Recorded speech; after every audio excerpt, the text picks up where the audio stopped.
Welcome to a riveting analysis of the global chessboard.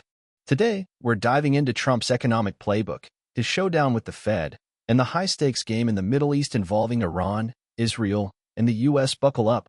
This is going to be a wild ride. What does Trump want?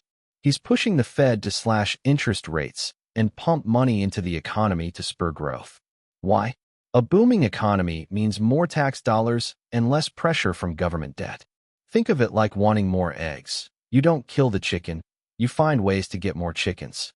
But the Fed isn't playing ball, so Trump is tackling the issue in two parts. First, he's cozying up to Saudi Arabia, securing massive investments and pushing the oil and gas sector. Don't buy into the hype that electric cars will dethrone oil anytime soon. Oil is still king. The dollar and oil are intertwined, like two sides of the same coin. Just look at aviation. Jet fuel consumption is massive. Even Russia isn't thrilled about this, but it's all about politics and national revenue. Second, Trump aims to make the dollar more attractive globally. A stronger dollar means lower interest rates on government bonds, easing the debt burden. And what's the fastest way to boost dollar demand? Conflict. Enter Iran, a country with vast oil reserves, but a troubling focus on nuclear development. Their leaders' rhetoric against Israel and the U.S. makes them an easy target. Iran is a strategic choice for several reasons.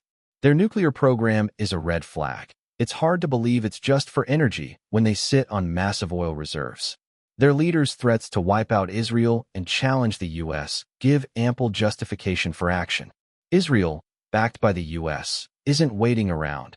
They've already taken bold steps, like targeted strikes within Iran.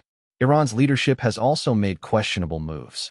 By selling oil to China outside the dollar system, they've crossed a line, challenging U.S. dominance. In doing so, they've become pawns in the larger U.S.-China rivalry, much like how they use groups like Hezbollah and the Houthis to provoke Israel. Trump's trip to Saudi Arabia wasn't just a photo op. He secured a staggering $5 trillion in investments and even got a $400 million airplane fit for a king. This isn't charity. It's a strategic alliance. Saudi Arabia expects a hefty return on this investment during Trump's term.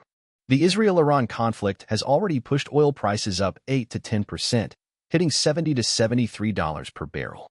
Saudi Arabia and Russia are cashing in, but in the U.S., rising oil prices could fuel inflation, pressuring the Fed to act. Trump's cleverly shifting the blame to the Fed while pocketing the Saudi investments. Meanwhile, the EU is left to shoulder the burden of supporting Ukraine as the U.S. focuses on Israel. So, what's the bottom line? Economics and politics are two sides of the same coin. Trump's moves are calculated to strengthen the U.S. position, even if it means stirring the pot in the Middle East. The key is to see the big picture. Every action has a reaction, and in this global game, one wrong move can topple the whole board. That's a wrap. If you found this analysis eye-opening, hit that like button and subscribe for more deep dives. Remember, the truth is never simple. Stay curious and keep questioning.